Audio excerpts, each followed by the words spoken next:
El susurro del portal y las sombras del linaje de la noche en la vasta casa unifamiliar no era simplemente oscura, era densa, cargada de un frío que parecía emanar de los mismos cimientos de piedra. Era pleno invierno en las afueras, y el silencio se convertía en un zumbido constante en los oídos de quienes intentaban conciliar el sueño.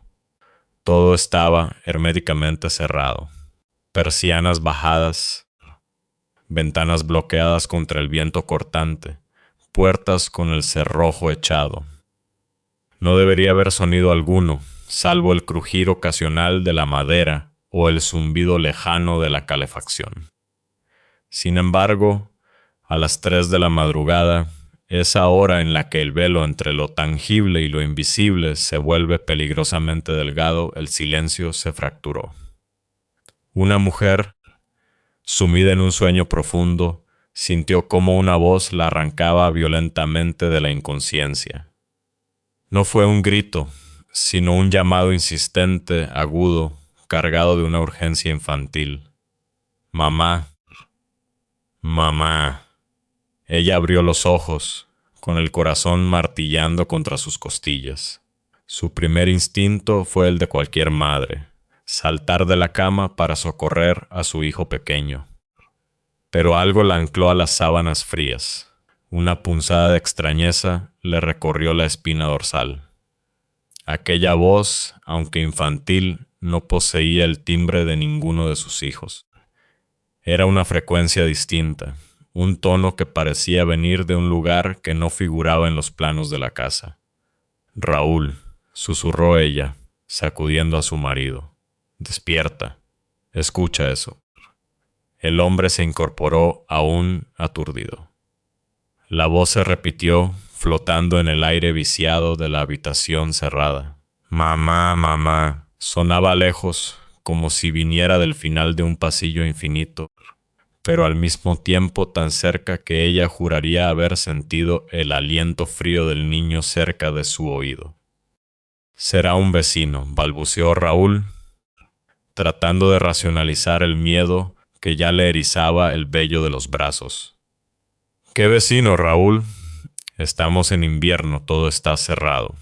Nadie grita así a estas horas en una zona tan aislada.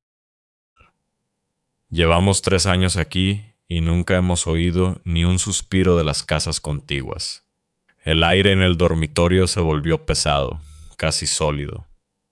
Decidieron levantarse, movidos por una mezcla de terror y deber.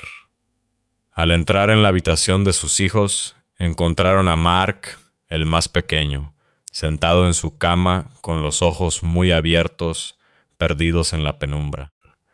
Su voz, la verdadera voz del niño, rompió el hechizo. «Mamá, tuve una pesadilla. ¿Puedo dormir contigo?» El alivio fue momentáneo, pues la duda quedó sembrada.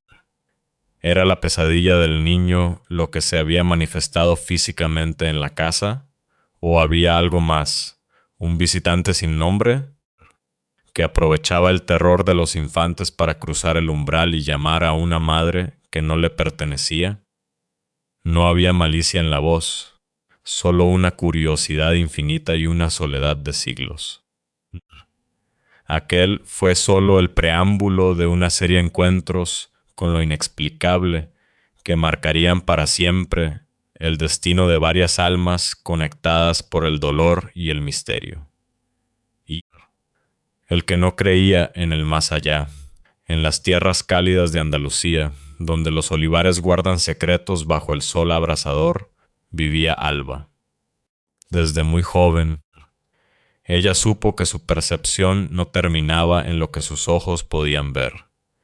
Era una joven de fe inquebrantable, pero esa misma fe la obligaba a cargar con un don que a menudo se sentía como una condena: la capacidad de canalizar mensajes, de predecir el futuro a través de sueños que no se sentían como tales, sino como visitas a una dimensión paralela.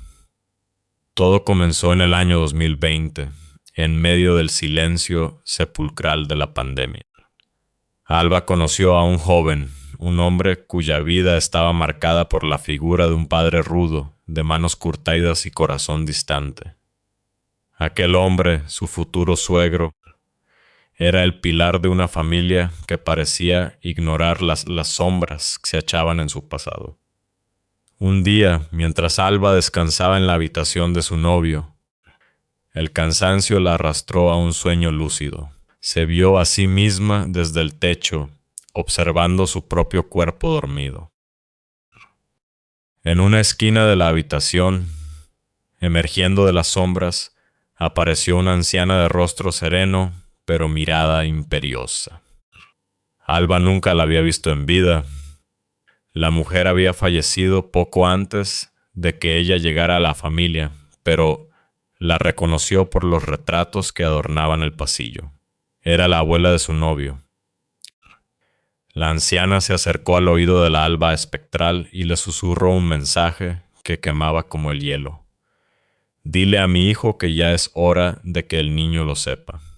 Si no se lo dice pronto, lo destrozará. Alba despertó de golpe, bañada en un sudor frío. Sabía que no podía callar, a pesar de que su suegro era un hombre escéptico, que la miraba con una mezcla de condescendencia y desconfianza.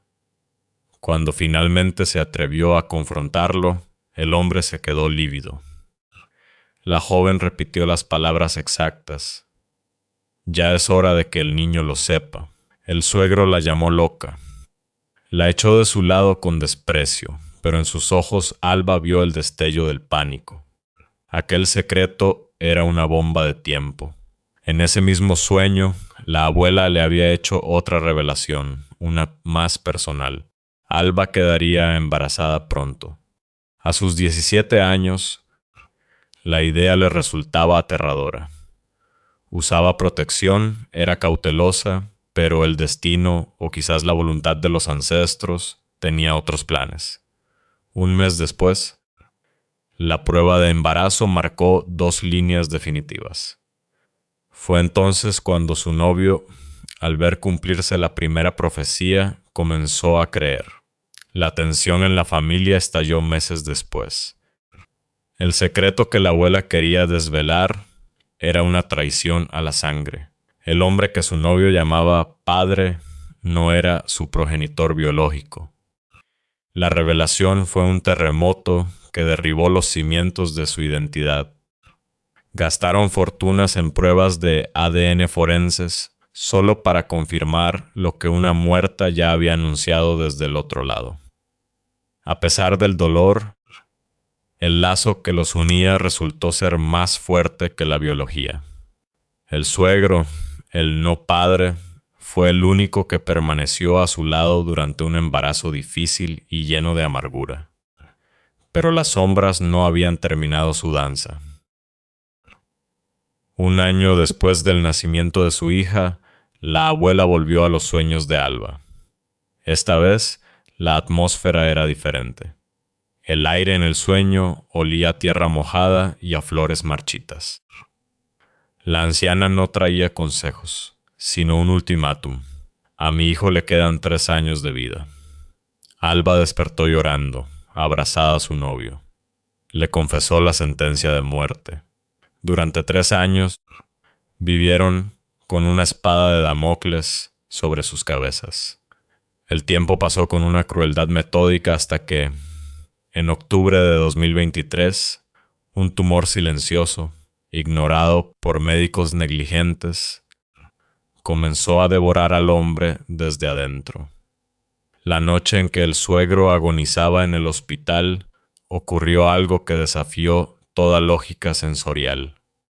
Mientras Alba y su novio llegaban al estacionamiento del centro médico, una presión pesada se sintió en el asiento trasero del coche. El aire se volvió denso, con ese aroma a tabaco viejo y loción de afeitar que el hombre siempre usaba. Lo siento cerca, susurró el novio de Alba, con lágrimas en los ojos. Siento como si su mano estuviera en mi hombro. Está aquí, confirmó ella, viendo con sus ojos espirituales cómo la sombra del padre se despedía de su hijo en el habitáculo del vehículo. Se está yendo. Cuando entraron en la habitación 402, el corazón del hombre ya se había detenido hacía minutos. Pero la historia no terminó con un entierro. Meses después, en un enero lluvioso, Alba se encontraba en su salón. El abuelo, en vida, siempre había prometido que, incluso después de jubilado o muerto, saldríase a pasear con sus nietas, sin importar que lloviera. Aquella tarde, la casa comenzó a cobrar vida propia.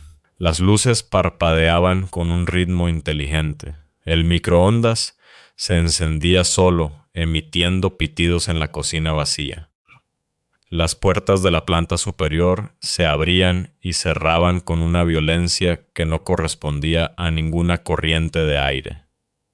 Alba, lejos de asustarse, sintió una oleada de afecto.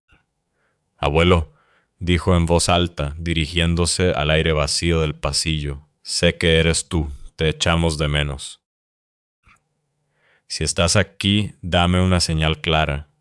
En ese momento, sus ojos se fijaron en el cuarto de juegos, al final de un pasillo estrecho. Allí estaba el carrito del bebé, con los frenos puestos. Ante su mirada atónita, el carrito comenzó a rodar por sí solo. No fue un movimiento errático, fue firme, como si unas manos invisibles pero decididas lo empujaran con alegría. El carrito recorrió todo el pasillo, atravesó el salón y se detuvo justo frente a la puerta principal, como esperando para salir a pasear bajo la lluvia. «Abuelo, ahora no podemos salir. Las niñas duermen», susurró Alba con la voz quebrada. «Por favor, devuelve el carrito a su sitio. Mañana saldremos». Con un chirrido suave de las ruedas sobre el parqué, el carrito dio media vuelta y, desafiando la inclinación del suelo, regresó lentamente al cuarto de juegos, acomodándose exactamente donde estaba antes. El hombre que en vida nunca creyó en el más allá, se había convertido en su habitante más asiduo, cuidando desde las sombras lo que la sangre no pudo unir, pero el amor sí. 2. El lazo y el pacto de sangre. En las profundidades de México existe una familia cuya historia está escrita con tinta de tragedia y rituales antiguos. Saría, la narradora de este relato, siempre supo que su existencia era un milagro rodeado de fantasmas. Su madre la tuvo a los 42 años tras una cirugía complicada, en un embarazo que desafiaba a la ciencia. Desde que tuvo uso de razón, Saría nunca estuvo sola. A los 4 años, sus padres la veían levantarse de la mesa de comer y comenzar a girar en el salón, con los brazos extendidos como si sostuviera la mano de alguien. «¿Qué haces, hija?», le preguntaba a su padre. «Bailo el vals con mi hermano», respondía ella con una naturalidad que helaba la sangre. El hermano era un niño idéntico a ella, cabello negro como el ala de un cuervo, ojos castaños profundos y la misma nariz recta heredada del abuelo. Pero había un detalle. Saría era, en teoría, la segunda hija viva. Lo que ella no sabía era que, años antes, su madre había sido obligada por el abuelo materno, un hombre de una autoridad violenta, a abortar a su primer hijo a punta de pistola para evitar el escándalo de un nacimiento fuera del matrimonio. Ese niño, que nunca respiró el aire de este mundo, se había aferrado a la espalda de su hermana menor. Saría sentía un peso constante en la zona lumbar, un lazo invisible que la conectaba con una entidad que no buscaba dañarla, sino vivir a través de ella. A los 17 años, durante una convención católica, Saría se encontró frente a frente con un sacerdote exorcista. No había posesiones demoníacas, pero sí un adjunto. El sacerdote, tras escuchar su historia, colocó una mano sobre su espalda baja y recitó una oración en un latín antiguo y gutural. Saría sintió un chasquido, como si una cuerda tensada se rompiera de golpe. Un velo de protección cayó sobre ella, y el niño del vals desapareció para siempre en la luz. Sin embargo, el origen de esta sensibilidad y de las desgracias familiares radicaba mucho más atrás, en la figura de su bisabuelo, un hombre de linaje lacandón que, según las leyendas del pueblo, era un nahual. Se decía que escondía su piel humana bajo la cama para transformarse en jaguar y recorrer las selvas de Chiapas bajo la luna llena. El abuelo de Saría heredó esa conexión con lo oscuro.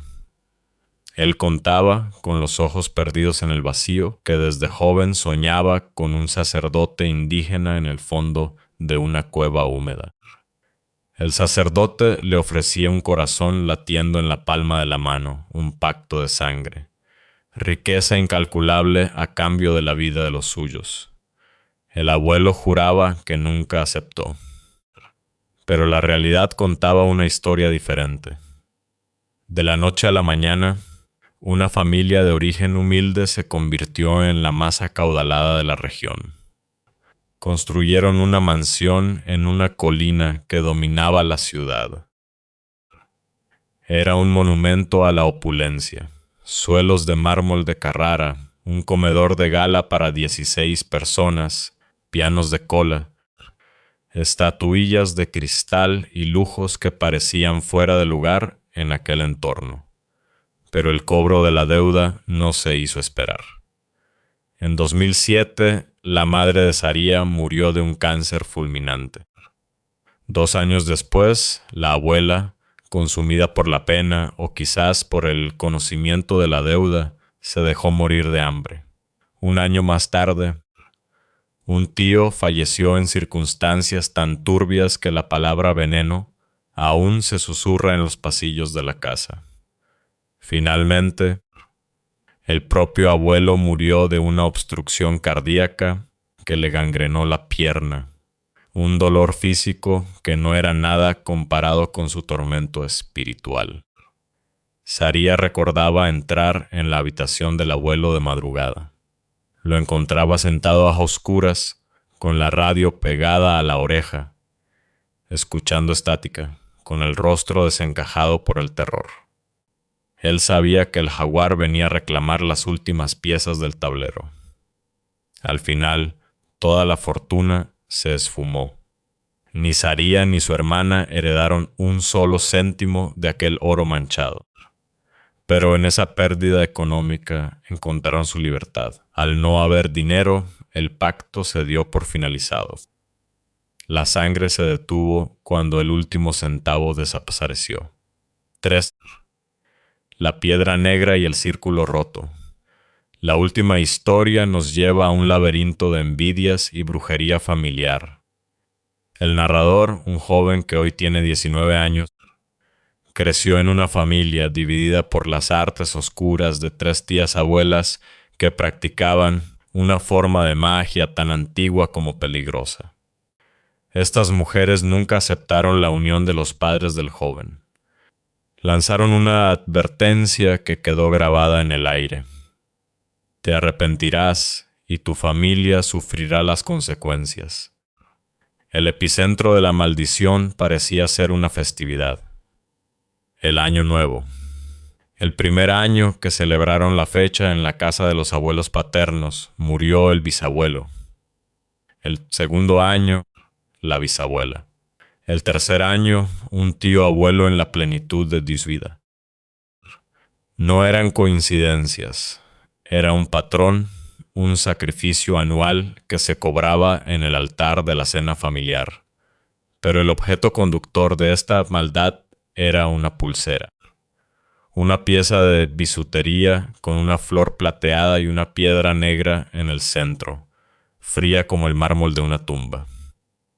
Aquella pulsera había sido un regalo de las tías brujas a una sobrina, una mujer que acabó perdiendo la razón y huyendo con su hijo a tierras lejanas. El joven recordó haber visto la pulsera en una caja vieja. Recordó cómo su familia intentó deshacerse de ella tirándola a la basura lejos de la casa. En 2020, el año del colapso global, el joven cayó enfermo. No era una enfermedad común. Sus órganos empezaron a fallar sin explicación médica lógica. Durante una noche de crisis en el hospital, experimentó el tránsito. Se vio a sí mismo en el asiento trasero del coche de su padre, atravesando un túnel de luz blanca y pura. Mientras su alma se alejaba, una enfermera luchaba en el plano físico, aplicándole maniobras de reanimación cardiopulmonar. Su corazón se detuvo. Técnicamente murió. Y en ese instante de muerte clínica ocurrió el milagro. Toda la familia, que llevaba años fragmentada por odios, divorcios y peleas absurdas instigadas por la maldición, se reunió en la sala de espera. Por primera vez en décadas, el amor y la preocupación común por la vida del muchacho actuaron como un exorcismo colectivo. El odio de las tías abusápulas no pudo resistir la presión de tantas almas unidas en un solo ruego. El joven regresó a la vida. 2 años después, mientras limpiaba su habitación, encontró una cajita cerrada con llave. Al abrirla, se le heló la sangre. Allí estaba la pulsera de la piedra negra, la misma que había visto tirar a la basura años atrás. El objeto había regresado por su cuenta, como un parásito buscando un huésped. Sin embargo, el golpe final a la maldición ocurrió en el plano de los sueños. En la víspera de 2024, el joven soñó que estaba en el salón de la casa de los abuelos. Vio un cuadro circular con el rostro de sus ancestros que iba cambiando de forma, mostrando las caras de todos sus familiares vivos. De repente, sintió un peso en su propia muñeca. Allí estaba la pulsera, pero en el sueño, él no tuvo miedo.